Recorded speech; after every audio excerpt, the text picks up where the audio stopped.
Ya, apa kabar sahabat keluarga? Salam jumpa dengan saya Himawan dari Family First Indonesia. Senang sekali bisa menjumpai Anda melalui program bincang-bincang kami Inspirasi Keluarga. Satu program bincang-bincang di mana kami mengundang narasumber-narasumber yang kompeten untuk kami memperbincangkan topik-topik yang penting berkaitan masalah-masalah keluarga. Dan tidak terasa kita sudah memasuki bulan Juli tahun 2022 dan tanggal 23 Juli tahun 2022 adalah Hari Anak Nasional. Nah, berkaitan dengan Hari Anak Nasional ini, kali ini kami mengangkat sebuah topik yang kami beri judul Bersahabat dengan Inner Child dalam Diri. Patahkan rantai luka asuh demi si buah hati. Bagaimana kita sebagai orang tua ketika kita menikah, kemudian kita memiliki dikaruniai anak, itu tentu sukacita yang luar biasa. Tapi tidak jarang dalam proses kita menjadi orang tua, tanpa sadar kita punya inner child. Artinya apa sih inner child? Ini makhluk apa ini? Gitu ya. Mengutip dari Psychology Today, inner child ini adalah sebagai kumpulan peristiwa masa kecil yang menyenangkan ataupun tidak menyenangkan, yang mempengaruhi kepribadian seseorang dan perilaku seseorang di masa kininya. Yang menjadi berbahaya, sahabat keluarga, adalah ketika peristiwa yang tidak menyenangkan ini meninggalkan luka. Luka yang membekas pada inner child, kepribadian masa kecil ini. Dan kemudian luka ini, tapi kemudian dianggap sebagai sesuatu yang sudah wajar atau sudah patut. Ya. Sehingga kemudian diwariskan menjadi melalui sebuah pola asuh kepada generasi selanjutnya. Jadi bagi setiap sahabat keluarga, bagaimana caranya supaya kesalahan di masa lalu, luka di masa lalu tidak terulang pada generasi berikutnya. Supaya kita benar-benar bisa menghasilkan satu keluarga, satu kondisi rumah, suasana home yang membuat anak nyaman dan betah, dan kemudian kita membesarkan anak yang bisa memiliki karakteristik, memiliki mental, spiritual yang sehat dan memuliakan Tuhan. Sudah hadir pada bincang-bincang kali ini Ibu Marta Panjaitan, salah satu narasumber yang sudah sering melayani bersama-sama membantu Family First Indonesia. Apa kabar Bu Marta? Selamat sore Pak Him. Baik. Iya, terima kasih Bu Marta. Di tengah-tengah kesibukan Iya, Bu Marta mau ngobrol-ngobrol dengan saya pada kali ini Bu iya. Marta ya. Sehat Ibu Marta ya? Sehat Pak Him. Wah, ini sehat ini yang paling penting saat-saat ini Bu Marta ya. Iya, betul. Iya, Bu Marta, kita langsung saja ngobrol-ngobrol Bu Marta. Oke. Nah, bicara soal inner child, yaitu sekumpulan peristiwa masa kecil. Apa saja sih peristiwa-peristiwa atau hal-hal yang bisa melukai dalam diri seseorang, terutama melukai inner child-nya nih Bu Marta? Iya, sebenarnya kalau bicara inner child itu karena itu ada di dalam diri setiap kita yang tidak akan pernah bisa hilang, tetapi ada beberapa yang perlu kita kenali yang melukai inner child kita. Bisa itu berupa mungkin masa kecil kita mengalami kehilangan, Pak Him. Lalu mungkin bisa juga bentuk kekerasan ya. Oke. Mungkin juga bentuk ketidakhadiran sosok orang yang kita butuhkan, tentunya orang tua kita gitu ya. Lalu ada lagi pengabaian. Oh, Seharusnya kita pengabaian. mendapatkan kasih, mendapatkan perhatian, tapi itu tidak kita dapatkan dari orang yang kita harapkan seperti itu. Lalu bisa juga terjadi perpecahan keluarga dan ada banyak lagi sebenarnya masalah-masalah lain yang bisa melukai inner child kita. Oke, ini menarik Bu, masalah pengabaian ini. Beberapa orang Ya, tua berkilah begini Bu, saya bukannya mengabaikan anak saya, tapi memang saya nggak tahu gimana caranya jadi orang tua yang benar. Apalagi kemudian saya dan anak saya ini punya karakter yang berbeda. Saya dan anak saya punya berasal dari generasi yang berbeda. Jadi ya saya hanya sediakan semua yang dia butuhkan, fasilitas, ya itu aja. Dan saya penuhi deh semua kebutuhan dia secara fisik, saya penuhi semuanya, saya kasih fasilitas yang baik. Apakah ini juga sehat Bu bagi si anak itu sendiri Bu Marta? iya. Sebenarnya kan anak bertumbuh itu dengan berbagai kebutuhan ya Pak. Maka tadi inner Mm-mm. child itu adalah kebutuhan emosional yang tidak didapatkan sebenarnya. Oh, oke. Jadi sebagai orang tua tentunya itu kita perlu memikirkan keseimbangan Anak tidak cukup hanya dipenuhi dengan semua kebutuhan. Mungkin kita juga semua pernah jadi anak-anak lah, Pak. Ya, pengalaman kita bisa kita bagikan.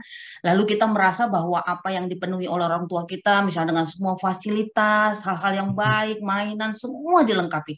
Tetapi ada satu kebutuhan yang sebenarnya juga kita perlukan dari kebutuhan emosional itu, yaitu rasa aman, rasa diperhatikan, kita dikasihi. Nah, kalau itu tidak terpenuhi, tentunya itu tidak menjadi lengkap dalam kehidupan seorang anak, begitu Pak Him. Jadi itu tidak jadi sesuatu yang menjadi alasan bagi orang tua berkata bahwa semua sudah saya penuhi, tapi ada satu bagian yang mereka lupa, dan ini sebenarnya hal yang sangat penting untuk seorang anak bertumbuh. Gitu, kira-kira begitu Pak Him. Ini menarik Bu, apalagi belakangan ini kan ada sebuah tontonan film yang sangat baik ya. Saya nggak sebut judulnya lah, nanti kita dikira promosi nanti judulnya Bu ya. Endorse ya Pak. Iya, nanti dikira kita endorse ini. Jadi film ini menggambarkan sosok ayah yang kebetulan dari kultur tertentu yang merasa bahwa saya sudah memberikan arahan, saya memberikan didikan, tapi dia seolah nggak mau tahu sebetulnya keinginan anak seperti apa. Dia nggak peduli si anak ini, anak yang pertama mau menikah dengan yang beda suku, lalu anak kedua karena seorang perempuan jadi harus mengikuti arahan daripada orang tua, ya tidak disetujui ketika mau menikah dengan yang beda suku lagi. Kemudian anak ketiga juga diolok-olok karena profesinya tidak seperti impian orang tua. Lalu anak keempat juga kamu ini anak paling bungsu, harusnya kamu kembali ke sini merawat orang tua. Tapi anak bungsunya ini tidak mau, dia ingin berkarya dan berdampak di tempat yang lain. Apakah hal-hal seperti ini, padahal si ayah merasa aku sudah jadi orang tua yang baik dan memang kultur saya, kebiasaan saya memang demikian. Apakah ini perlu nggak ada sebuah perubahan Bu Martha, atau memang ya budaya seperti itu ya saya ikutin aja? Gimana menurut Bu Martha? Iya, itu kita memang kembali kepada memang inner child ini juga akan membuat dampak terhadap emosional, juga akan mempengaruhi setiap budaya Pak. Jadi memang budaya itu juga sangat mempengaruhi bagaimana kita bersikap, bagaimana akhirnya itu tumbuh menjadi sebuah pola asuh dalam keluarga yang memang kadang-kadang menurut orang tua, menurut ayah atau ibunya itu sesuatu yang sudah benar untuk dilakukan. Mereka hanya mengcopy apa yang mereka pernah dapatkan dari orang tua mereka dan menganggap, tanda petik, menganggap itu sesuatu yang benar untuk dilakukan atau diteruskan kembali ke generasi berikutnya. Seperti itu Pak Him kira-kira. Oh, wow. Ternyata sahabat keluarga ya sebuah kebiasaan meskipun itu secara budaya bisa dimengerti, tetapi kita harus waspada, kita harus lihat kalau sampai ternyata kebiasaan ini justru malah menimbulkan masalah bagi anak kita. Ya, anak tiba-tiba mulai memberontak, anak tiba-tiba mulai tidak mau mendengarkan orang tua, bahkan anak mungkin juga melakukan hal-hal yang negatif, itu bisa jadi sebuah alarm bagi kita untuk introspeksi.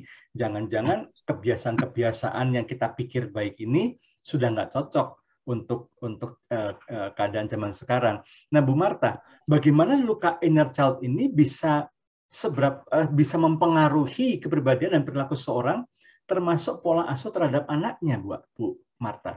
Ya. Itu kembali kepada misalnya untuk perilaku ya Pak, jelas. Kalau misalnya kayak tadi Pak Him ceritakan tentang film yang mungkin bercerita tentang seorang ayah yang merasa dia sudah memberikan sesuatu. Tetapi kalau kita lihat dari film itu kan, itu sebuah obsesi orang tua yang menuangkan semua keinginannya. Jadi dia memaksakan kehendaknya yang menurut dia itu yang terbaik. Dan dia tidak mau mendengarkan pasangannya untuk memberikan pendapat, pandangan, lalu itu tidak lagi cocok untuk generasi sekarang. Tapi dia mengabaikan hal itu dan menganggap sayalah yang harus didengar. Nah, ini perilaku ini biasanya kan kalau dia mendapatkan sebuah pengalaman di masa kecil tadi, inner child tadi, tentang bagaimana seorang ayahnya juga mendidik dia seperti itu, bagi dia itu tidak sesuatu yang salah untuk diteruskan. Dia tidak merasa bahwa itu sesuatu yang berdosa untuk bisa dilakukan kepada anak-anak selama menurut dia itu sesuatu yang baik. Kan baik. Saya meminta anak saya untuk menikah dengan satu suku, lalu meminta anak saya untuk anak bungsu misalnya untuk melindungi ayah dan ibunya ketika masa tuanya, itu tidak ada yang salah. Masalahnya adalah memaksakan kehendak dan menganggap itu sesuatu yang sudah benar gitu Pak Him. Jadi itu memang ada kaitannya dengan hal seperti itu. Itu berupa perilaku yang menjadi dampak dari inner child tadi. Tapi kalau misalnya kalau masalah itu berdampak pada pola asuh, tentunya seperti itu. Mungkin waktu masih kecil kita sering diperlakukan kasar, keras gitu ya. Jadi ketika mungkin kadang-kadang kita tidak selalu sih, ketika kita menyadari itu memang luka pengalaman masa kecil kita, kita ingin membuka diri kita untuk sembuh. Tetapi pada saat misalnya anak-anak kita melakukan sebuah kesalahan, sekali kita maafkan, dua kali kita maafkan, tanpa kita sadari sebenarnya itu otomatis Pak Him. Jadi spontan itu apa yang terjadi dengan kita di pengalaman orang tua yang melakukan kekerasan, itu muncul emosional yang tidak bisa kita bendung ketika anak itu memang sudah tidak bisa dikasih tahu misalnya. Atau anak itu seperti mulai memberontak seperti yang kita lihat di film itu. Jadi itu kan sesuatu tindakan anak-anak yang akhirnya bersikap seperti itu, memberontak. Karena memang itu pengalaman yang terjadi real. Nah, pola asuh seperti itu juga bisa terjadi, apalagi misalnya membanding-bandingkan orang tua itu pilih kasih lah gitu Pak Him. Ya. Misalnya anak pertama diperlakukan lebih istimewa daripada anak-anak yang berikut. Anak laki-laki di suku itu lebih diutamakan dibandingkan anak perempuan. Nah, sisi pendidikan kah itu, status mereka kah itu selalu jadi catatan dalam suku-suku tertentu. Nah, kalau dalam pola asuh ini diteruskan tanpa melihat kebutuhan yang sebenarnya dibutuhkan oleh seorang anak, tentunya di masa-masa mereka dewasa bahkan menikah, itu akan terus terulang, Pak Him. Karena itu merupakan luka yang diturunkan kalau itu tidak selesai dari orang tuanya, lalu ke anak berikut, lalu ke cucu dan sebagainya. Nah, itu yang penting kita menyembuhkan pengalaman luka di masa kanak-kanak kita dengan perilaku-perilaku yang lebih baik, lalu pola asuh yang kita mulai bangun, yang sehat, yang membuat setiap anggota keluarga kita bisa bahagia kan Pak Im? Iya Bu Marta. Wah ini seru ini ya sahabat keluarga ya, iya. karena dari obrolan ini baru pemanasan sebenarnya Bu Marta ya. Kita belum baru ngomong 5 menit ya Pak. Baru 5 menit, 10 menit pertama. Iya. Tapi sudah begitu banyak hal-hal yang membukakan. Saya jadi teringat Bu Marta ini kan juga selain seorang pembicara, juga seorang konselor Bu ya, yang sering menangani kasus-kasus berkaitan luka batin. Saya teringat dengan sebuah kasus Bu, seorang ibu yang bertumbuh dalam sebuah keluarga di mana dia dari kecil tanpa sadar orang tuanya itu agak membedakan dia dari saudara-saudara yang lain, gitu ya. Kakak yang besar itu selalu dapat fasilitas baju yang pertama, dia selalu dapat yang bekas, gitu ya. Lalu kemudian adiknya dia yang kebetulan parasnya juga lebih bagus, itu ternyata juga mendapat perlakuan lebih istimewa, sering dapat hadiah, lalu juga didorong untuk mengikuti pendidikan yang lebih baik, gitu ya. Nah, dalam pertumbuhannya dia kemudian menjadi pribadi yang haus akan kasih sayang, dan ketika kemudian dia menjumpai seorang pria yang sepertinya mencintai dia kemudian jatuh dan kemudian hamil dan kemudian dinikahi, gitu ya. Tapi akibatnya ketika dia memiliki anak, dia menjadi seorang ibu yang sangat mengendalikan anaknya, gitu ya, sangat mengendalikan anaknya, sampai urusan pakaian, sampai urusan pasangan hidup pun juga ibunya yang menentukan sekali, dan dijaga benar-benar ya. Ibunya ini cerewet sekali. Kalau anaknya salah dikit, wah langsung dimarahin dan keras, dan selalu kata-kata yang keluar adalah kamu harus jaga sikap, kamu harus jaga nama baik. Apakah perilaku ini erat kaitannya dengan apa yang dialami oleh si ibu ini, Bu Marta? Bagaimana Bu Marta? Ya, itu jelas Pak Him. Ketika anak diperhadapkan dengan pola asuh orang tua yang membanding-bandingkan, tidak hanya kekurangan kasih sebenarnya Pak. Di situ anak akan muncul rasa dia mulai mengembangkan sikap kecemburuan yang begitu rupa. Tidak hanya itu, dia juga punya sebuah kompetisi yang sangat besar. Anak ini suka sekali berkompetisi untuk menjadi yang terbaik, selalu terbaik, the best, the best, the best. Nah, pada saat misalnya kita adalah orang tua yang tadi seperti Bapak ceritakan tentang ibu tadi, bagaimana dia mengasuh anak dan dengan pola asuh mulai sangat perfect kan terhadap anaknya, dijaga, diperlakukan sangat-sangat luar biasa sehingga anak ini tidak boleh tersakiti sedikit pun. Sebenarnya ini adalah pengalaman luka yang ibu ini mungkin berpikir bahwa saya mengalami hal buruk waktu kecil. Saya nggak mau anak saya ini mengalami hal yang sama. Oh. Lalu dia menempatkan dirinya seolah-olah dia adalah korban dari pengalaman masa lalu, tetapi menempatkan situasi itu di tempat anaknya. Jadi itu tanpa disadari itu Pak Him. Iya, iya, iya, iya. Pengalaman kita dijaga terlalu berlebihan, kasih sayang yang berlebihan tidak selalu baik buat kita bertumbuh. Karena anak-anak kan harusnya dia tahu bahwa ketika mengalami kesulitan itu juga perlu. Ketika ditolak itu sesuatu yang lumrah, alami, karena tidak semua orang bisa menerima kita dengan baik. Bagaimana dengan ibu yang tadi seperti tadi? Anak tidak siap menjadi dewasa. Dia akan takut keluar dari lingkungan ibunya. Ketika dia keluar, dia merasa dibayang-bayangi terus oleh ibunya. Sehingga nanti dia menjadi anak yang sebenarnya tidak bisa mengaktualisasikan diri dengan maksimal, Pak. Jadi sulit untuk bertumbuh secara maksimal, apalagi mencapai kedewasaan yang sebenarnya seharusnya itu terjadi dalam diri seorang anak. Seperti itu. Wah, sahabat keluarga, ini sepertinya hal yang mungkin sahabat keluarga berpikir begini, orang tua banding-bandingin, beda-bedain. Kan ya udah banyak ya seperti itu ya. Tapi saya berharap sahabat keluarga yang mendengarkan bincang-bincang kita mulai terbuka wawasannya bahwa ternyata itu berdampak sangat fatal, menjadikan si anak yang anak dibanding-bandingkan, dibeda-bedakan ini bertumbuh dengan sebuah dendam ya. Dendam ingin membuktikan, dendam ingin nggak mau kalah sama yang lain. Betul. Dan kemudian apa yang dia tidak bisa capai, dia paksakan kepada anaknya. Anaknya dibentuk sedemikian rupa, harus jadi juara, harus jadi yang the best, harus jadi yang terbaik. Menikah pun juga harus dapat yang the best, yang paling cantik, yang paling ini, dan itu yang mengendalikan sepenuhnya. Ini betapa berbahayanya. Tapi kadang-kadang gini, Bu Martha, ada yang ngomong begini, inner child, ya saya udah lupa lah yang gitu-gitulah, udahlah saya udah pasti rasanya sih saya udah mengampuni deh, saya udah minta maaf deh, saya udah memaafkan deh, gitu ya. Apalagi mungkin sering dengar pengajaran-pengajaran tentang luka batin ya. Mungkin juga pernah mendengarkan pemaparan dari Bu Martha dan juga dengan Pak Heru gitu ya tentang luka batin. Dan kemudian enggak lah, saya udah berdamai. Boleh nggak Bu Martha? Jelaskan apa sih ciri-ciri atau tanda-tanda orang yang benar-benar sudah berdamai dengan inner child-nya, Bu Martha?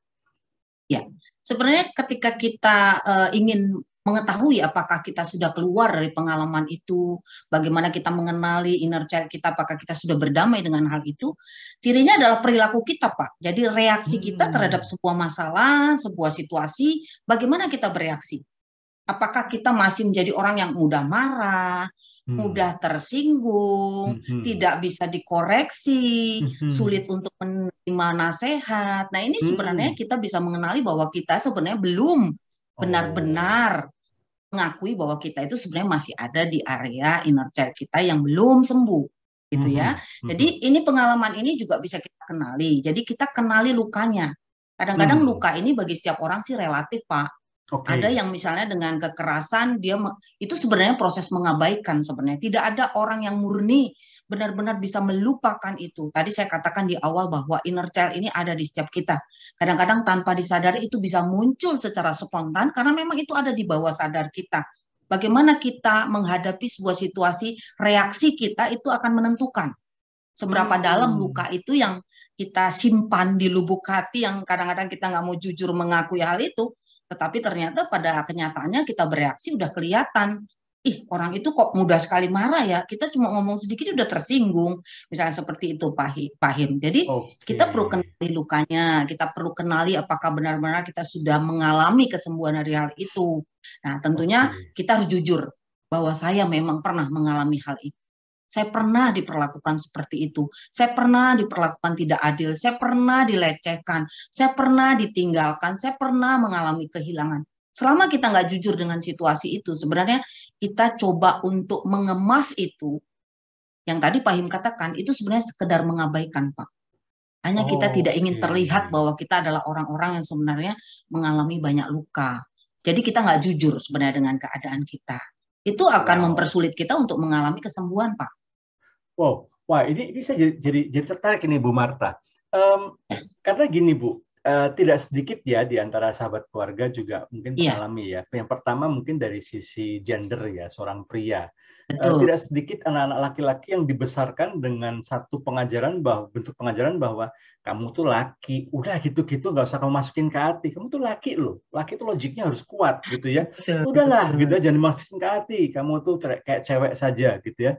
Nah sehingga kemudian si anak ini membangun sebuah kebiasaan untuk menekan ya, atau mungkin Betul. tadi Bu Marta katakan mengabaikan gitu ya, Ya, tapi sebetulnya bukan menyembuhkan, belum benar-benar sembuh, hanya ditekan ke alam bawah sadar gitu ya, ke alam bawah sadar sampai satu titik kemudian muncul kembali. Atau di sisi yang lain yang kedua ya, ada yang dibesarkan dengan ini, kalau ini bukan hanya gender laki-laki saja, tapi apapun gendernya dibesarkan dengan konsep begini: kalau kamu sudah dewasa ya, kamu harus bisa mengatasi ini sendiri. Kamu nggak boleh cengeng, kamu nggak boleh sakit hati berkepanjangan. Kamu udah dewasa loh, gitu ya. Kamu harusnya bisa mengatasi ini. Ayo dong, dewasa. Seolah-olah kalau orang yang terluka dan orang-orang yang sedang bergumul dengan lukanya ini memang iya. ada proses, dia harus grieving dulu, harus sedih dulu. Soalnya dianggap, Pak Rudy, kamu udah belum dewasa. Apakah ini hal-hal yang benar seperti ini, Bu? Gimana menurut Bu Marta, Bu? Iya. Kedewasaan itu kan tidak hanya diukur dari sisi misalnya orang sudah usianya udah banyak lah gitu ya Pak. Ya, ya, Mungkin orang ya. berpikir kamu udah umur begitu harusnya kamu dewasa. Tidak. Kedewasaan emosional itu juga sangat ditentukan oleh pengalaman-pengalamannya. Apakah tadi pengalaman yang membahagiakan atau pengalaman yang melukai dia. Jadi kalau misalnya seorang anak laki-laki dikatakan kamu nggak boleh menangis, padahal sesungguhnya yang baik adalah setiap orang kan bisa menuangkan semua emosinya dengan cara yang benar. Menangislah tapi jangan terlalu lama-lama. Setuju. Apalagi kan anak laki-laki harus lebih kuat, tapi bukan berarti dia tidak boleh menangis. Atau misalnya anak laki-laki harus tidak boleh kelihatan cengeng, tidak boleh. Padahal kan dalam situasi tertentu setiap kita, setiap manusia bertumbuh itu dia harus mengalami yang namanya ketika dia kayak kalau kita mungkin punya anak-anak waktu kecil Pak Him, ketika mereka berlari-lari dari tetangga, teman main, lalu mereka menangis, mama teman aku jahat, teman aku nakal. Kita kan tidak akan langsung membela dia, oh iya nakal, yuk mama mau keluar, mau temui dia. Tidak kan, tetapi kita berkata begini, ingat bahwa namanya bermain, itu ada kalah dan menang. Ya, jadi kamu harus siap dengan kekalahan atau kamu jadi orang menang juga tidak boleh sombong. Atau misalnya kita katakan kepada dia bahwa dalam bergaul, berteman, itu ada kalanya kita juga tidak diterima. Tidak semua orang menerima kita dengan baik. Kan sebenarnya itu nilai-nilai yang perlu kita tanamkan, Pak In. Itu terlepas dari gender, apakah dia anak laki-laki atau dia anak perempuan, itu sebenarnya sama saja bagaimana mempersiapkan anak ini masuk dalam masa-masa kedewasaan mereka, tidak hanya sekedar usia, tetapi mental dan emosional mereka juga harus terbangun dengan cara yang benar seperti itu. Itu kira-kira Wow, Pak. sahabat keluarga, ini satu wawasan yang saya berharap ini bisa mencerahkan setiap sahabat keluarga, bahwa ternyata ya kemampuan kita untuk kita mengelola emosi kita tidak ada hubungannya dengan gender, tidak ada hubungannya dengan kedewasaan kita. Bahwa seorang yang berusia dewasa sekalipun itu it's okay kalau memang merasa terluka, bergumul sebentar, kalau memang sedih ya menangislah, asal jangan berkepanjangan dan jangan berlebihan, tadi Betul. garis Ya. bawahi dari yang Bu Marta katakan. Dan orang yang dewasa bukan berarti orang yang bisa kuat menahan segala Betul. macam luka gitu ya. Kalau memang harus bergumul, bergumullah. Kalau memang harus sedih, sedihlah gitu ya. Tetapi termasuk juga gini, kedewasaan juga bukan berarti dia harus kuat menanggung beban. Kalau memang udah nggak kuat, nggak ada salahnya cari pertolongan gitu, kira-kira Bu Marta ya. Betul. Iya, Jangan sampai dihadapin manusiawi sendiri. sekali kan Pak. Iya. Ya, manusiawi sekali gitu ya. Wow, sahabat keluarga, ini pembicaraannya makin hangat nih. Bu Marta, balik lagi Ya. ke bicara Iya soal Pak. inner child gitu ya, inner child. Nah, jika sudah bisa mengenali luka inner child dalam diri kita. Nah, tadi kan setelah Bu Marta katakan tiba-tiba mungkin banyak yang tiba-tiba terbelalak. Bener tadi. Saya kadang-kadang kalau orang ngomong apa dikit, saya langsung tersinggung gitu ya. Iya. Saya dapat dikit, saya langsung reaksinya berlebihan. Karena saya belum berdamai. Bagaimana Bu kiat-kiat praktisnya cara berdamai dengan inner child kita ini, Bu? Iya, cara berdamai sebenarnya tiap orang juga bisa relatif caranya, tergantung Ya. bagaimana dia menyikapi hal itu dan Hmm. bagaimana dia bisa merasa nyaman dengan ketika dia harus mengampuni pengalaman luka itu, lalu dia Hmm. mau berkata bahwa memang saya pernah terluka, saya tidak memungkiri hal itu gitu loh. Tetapi kan saya tidak hidup di masa yang lalu, saya hidup di masa sekarang dan yang ke depan. Nah, kalau Hmm. saya tetap berkaca kepada pengalaman masa lalu, mungkin saya tidak akan bisa maju move on ke depan. Saya akan tetap stuck di sini dan saya tidak akan bisa mengembangkan diri saya dengan lebih baik. Dan ini kesadaran ini sebenarnya kita yang menanamkan di diri kita, Pak Him. Tidak ada yang bisa Oke. menolong kita untuk keluar dari inner child kita karena siapapun itu di pengalaman kami konseling orang pun kadang-kadang kita sudah menjadi orang yang menasehati, mendorong dia, memberi encourage terhadap dia, tetapi selama dia tidak memutuskan untuk keluar dari area itu, zona mereka, jadi itu tidak bisa kita tolong. Mereka harus punya kesadaran tadi yang saya katakan, jujur dengan situasi dan luka itu, katakan kepada dirimu bahwa itu pengalaman masa lalu. Memang tidak mudah sih Pak Him, tidak mudah keluar dari itu. Saya pun bisa merasakan karena pernah punya pengalaman seperti itu. Tetapi selama kita punya kehendak dan keputusan, saya pikir itu akan terus berjalan seiring kita punya kemauan. Tidak semua orang sama, memang tadi saya bilang relatif. Ada yang bisa cepat, ada yang sangat lama.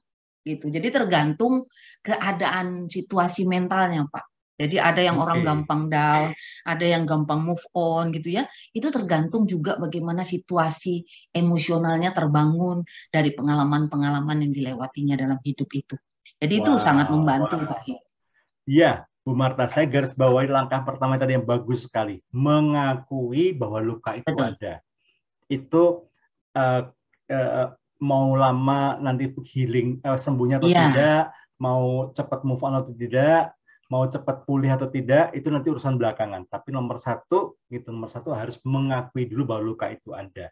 Kita betul. tidak boleh mendinai, kita tidak boleh menyangkal, apalagi pura-pura tidak ada, Iya, betul. menyangkal dan kemudian kita merepress, yang menekan ke alam bawah sadar kita, apalagi dengan pemikiran-pemikiran saya udah besar, saya harus bisa ngatasin ini, atau saya ini laki-laki, saya harus kuat. Ini ternyata cara-cara yang keliru untuk kita Iya.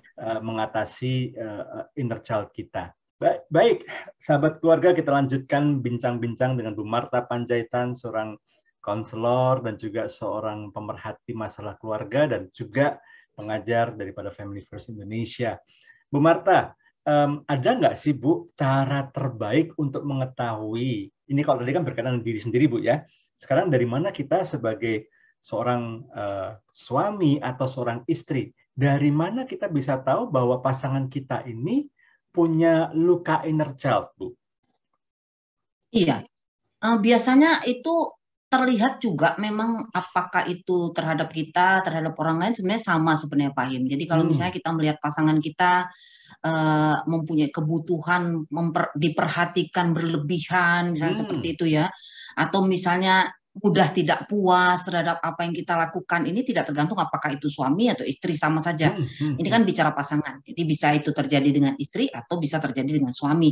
Suami yang terlalu menuntut sesuatu berlebihan, ingin semuanya kelihatan sempurna, perfect, sampai istrinya akhirnya merasa kewalahan dan merasa udah maksimal tetapi tidak ada pernah dapat apresiasi, kok selalu kurang gitu ya, selalu menuntut lebih dan lebih lagi, seakan-akan tidak ada yang baik yang dilakukan istrinya. Itu bisa terjadi seperti itu Pak Im. Belum lagi misalnya sangat posesif terhadap istri atau istri terhadap suami, sangat posesif gitu ya, penuh dengan kecurigaan atau tidak percaya, itu bisa berkaitan dengan masalah-masalah inner child. Itu bisa terjadi. Nah, itu mengenalinya seperti itu, Pak Him. Makanya ini seringkali jadi konflik dalam keluarga biasanya. Nah, Bu, ini pertanyaan Iya, agak sensitif ini. Biasanya iya, kita mungkin sudah aware ya, Bu ya. Wah, ini ya, dengarkan dari penjabarannya, pemaparannya Bu Marta, kayaknya kalau kita pakai checklist itu dicek semua ini, Bu. Ini ya, iya, iya gitu ya. betul. Nah, permasalahan berikutnya adalah, nah ini yang bikin deg-degan biasanya ini, Bu. Iya, Kita udah identifikasi nih, masalahnya satu, pasangan kita nggak merasa bahwa itu masalah. Baik-baik saja merasanya. Lalu bagaimana caranya mengajak pasangan untuk bisa untuk bisa menyadarkan pasangan kita bahwa kamu tuh punya inner child loh, kamu tuh punya luka inner child loh. Ayo berdamai. Gimana caranya, Bu Marta? Iya, iya, memang ini tidak mudah ya Pak Him. Ini Ya. ini yang disebut dengan komunikasi ya. Namanya bicara Hmm. komunikasi itu bervariasi, tergantung bagaimana kita melihat mood pasangan kita. Itu juga bisa lihat suasananya. Apakah lagi suasana dia sedang banyak pikiran atau mungkin masalah di kantor, ya kita coba tahan dulu untuk tidak bicara. Tetapi lebih dari itu, misalnya dalam situasi santai, kita juga katakan bahwa awal pernikahan mungkin kita kembali kayak seperti nostalgia lah. Aku ingat loh dulu waktu aku baru menikah, aku juga suka mengesalkan ya. Mungkin kita bisa katakan kepada pasangan kita seperti itu. Banyak sekali ya, mungkin aku sering buat kamu kesel gitu kan, mengecewakan gitu ya. Aku baru ingat bahwa kita tanpa berniat untuk membohongi sebenarnya Pak Bim. Karena setiap kita, saya katakan tadi kan, kita juga memang membawa luka-luka inner child tadi. Hanya bentuknya saja mungkin berbeda. Misalnya pengalaman saya sangat dekat dengan ayah, tentunya tuntutan saya dengan pasangan itu, dia memperhatikan saya begitu rupa. Di awal pernikahan itu juga terjadi dengan saya sendiri sebenarnya. Ini pengalaman saya yang saya ingin saya bagi loh Pak. Saya jujur dengan keadaan ini dan saya katakan mungkin dulu aku sangat mengesalkan ya Pak. Oh sangat, amat, sambil ketawa. Tidak seperti sungguh-sungguh mentertawakan, tapi itu jadi sebuah sesuatu yang lucu untuk kita ceritakan, tapi akhirnya menemukan jalan keluar yang baik gitu. Iya, tapi juga Papa juga pernah loh, aku ingat banget begini-begini ketika aku kerjakan ini, misalnya tidak puas, lalu kalau aku kerjakan ini selalu harus lakukan lagi, setelah aku lakukan lalu harus dibereskan lagi. Aku juga kadang-kadang tersinggung loh, misalnya seperti itu. Aku rasanya seperti istri yang nggak sempurna gitu. Oh gitu ya, kok aku lupa. Nah seperti itu loh Pak Wahid. Jadi tidak selalu dibicarakan dalam kondisi serius bahwa hal itu sangat memang kondisinya serius, tapi kita bisa mengkomunikasikannya dengan cara yang baik gitu ya. Jadi tidak ada unsur bahwa kita sedang memendam kemarahan, jadi ingin aku tuangkan nih kesempatan nih, aku ngomong nih sama pasanganku nih, supaya dia tahu bahwa dia tuh inner child sekali, kekanak-kanakan yang membuat aku sering kesel nih gitu. Kayak gitu kan Pak Im, banyak kan para pasangan itu hanya masalahnya itu tidak bisa mengkomunikasikan masalah itu dengan cara yang benar. Jadi itu yang terjadi konflik. Akhirnya bukan penyelesaian yang terjadi Pak Im. Membesarlah masalah itu yang harusnya 1 poin jadi 10 poin.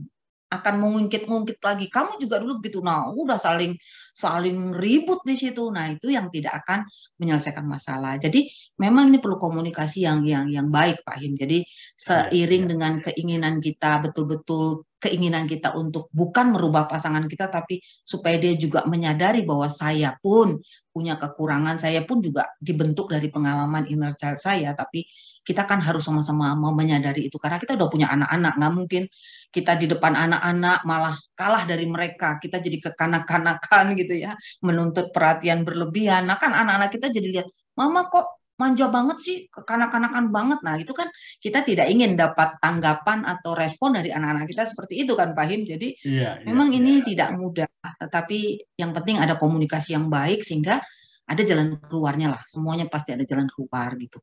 Iya, ini sahabat keluarga, saya garis bawahi tadi satu cara, satu tips ya dari Bu Marta ya.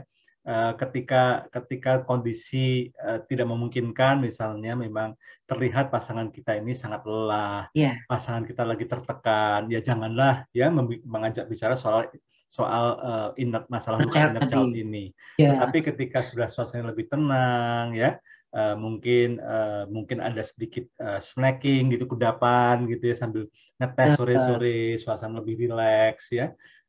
Kalau perlu gunakan waktu-waktu di mana memang pasangan kita sedang cuti kantor atau memang tidak sedang kemana ya, tidak sedang melakukan aktivitas yang banyak gitu, lebih santai. Nah itu baru kita bicara. Dan satu cara juga yang bisa kita lakukan adalah kita membuka diri lebih dulu ya.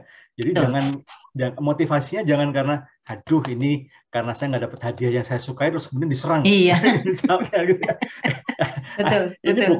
Ini bukan diskusi menyelesaikan masalah, tapi ini sedang membalas karena terluka ya, nggak lupa anniversary, nggak dapat kado yang baik. Membuka masalah baru ya Pak. Nah, membuka masalah baru gitu ya. Jadi pastikan memang suasananya menyenangkan dan kita bisa membuka diri lebih dulu. Maaf ya kalau Iya.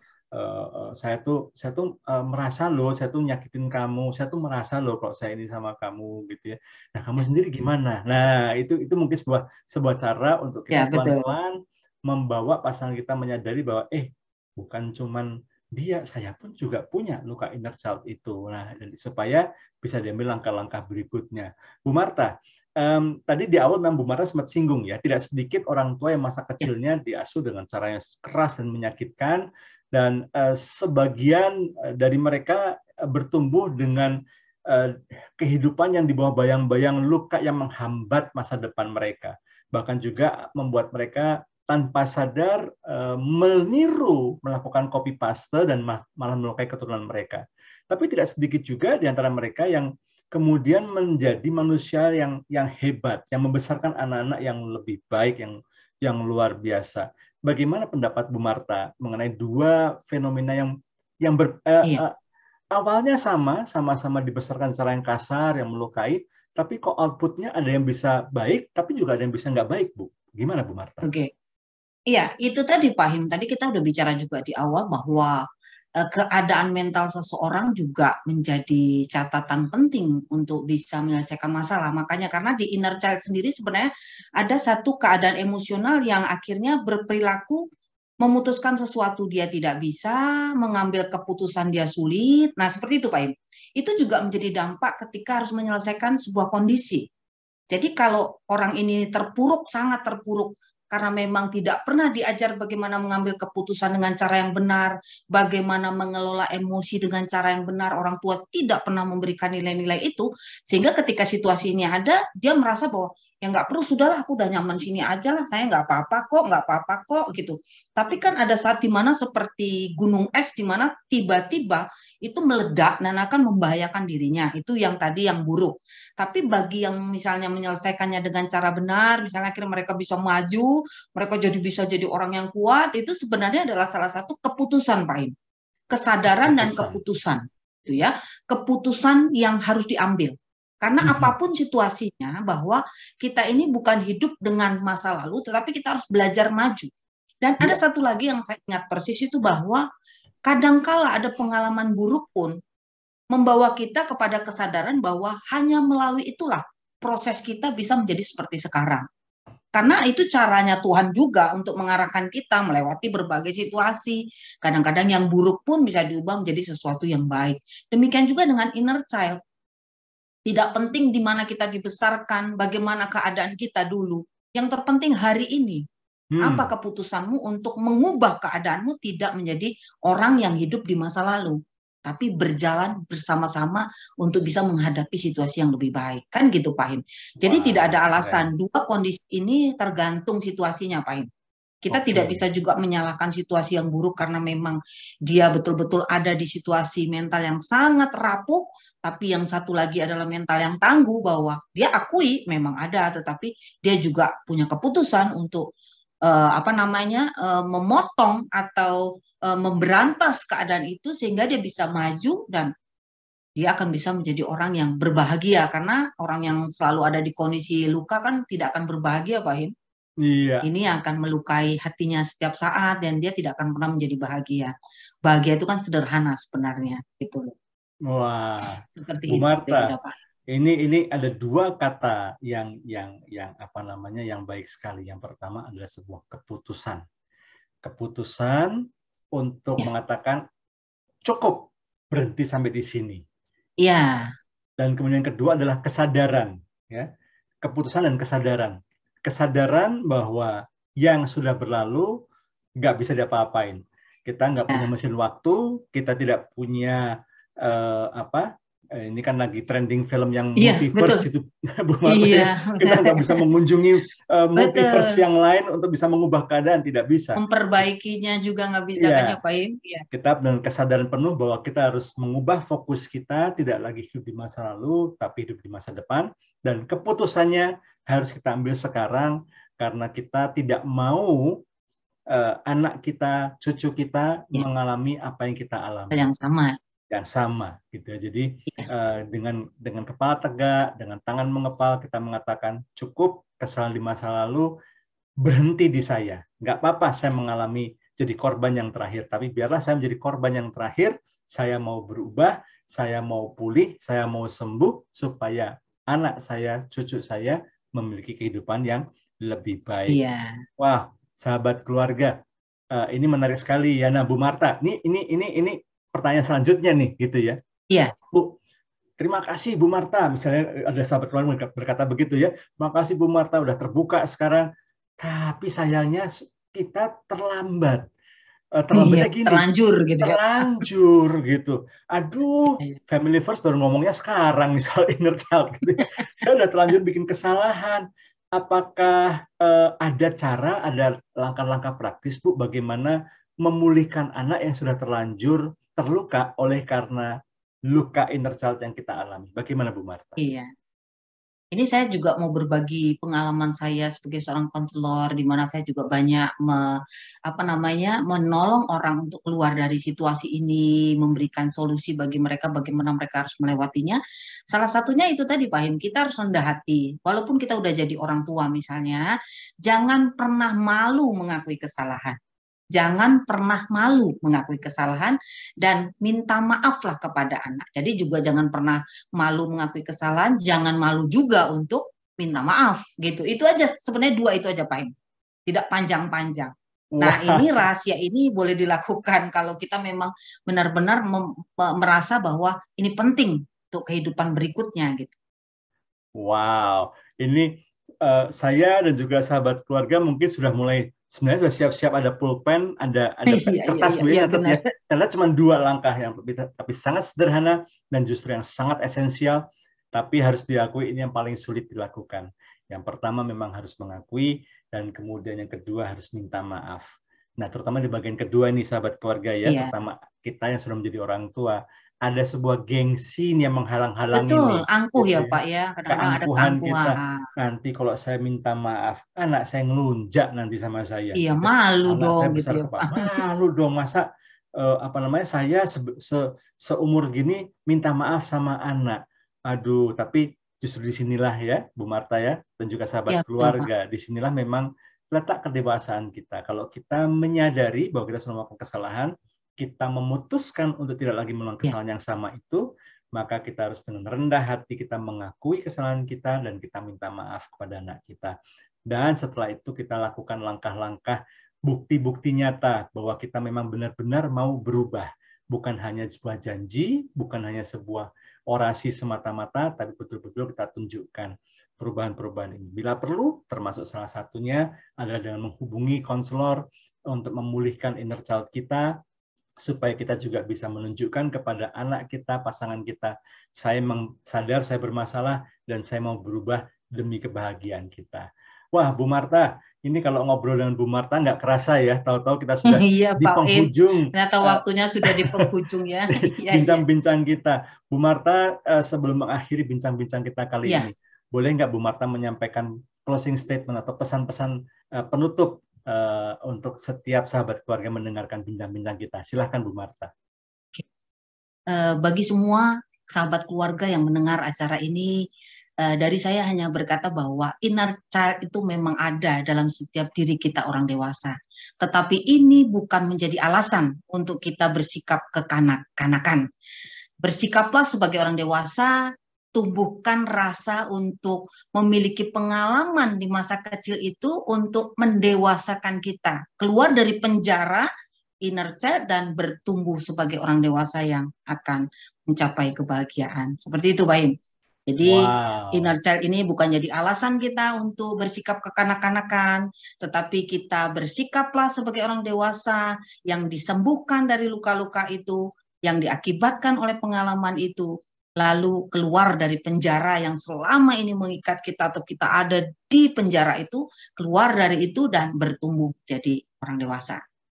Wah, Bu Marta, powerful sekali. Jadi sahabat Ya, keluarga, jangan jadikan alasan. Banyak orang bersembunyi dengan alasan ini. Oh, saya betul. pernah dilukain, saya diperlakukan kasar oleh orang tua saya kurang dikasihi. Alasan-alasan ini sebetulnya hanyalah alasan yang sebetulnya yang dibuat-buat gitu ya, untuk mencegah orang ini nggak mau berubah sebetulnya. Sebenarnya pokok persoalannya dia nggak mau berubah, dia malah menikmati.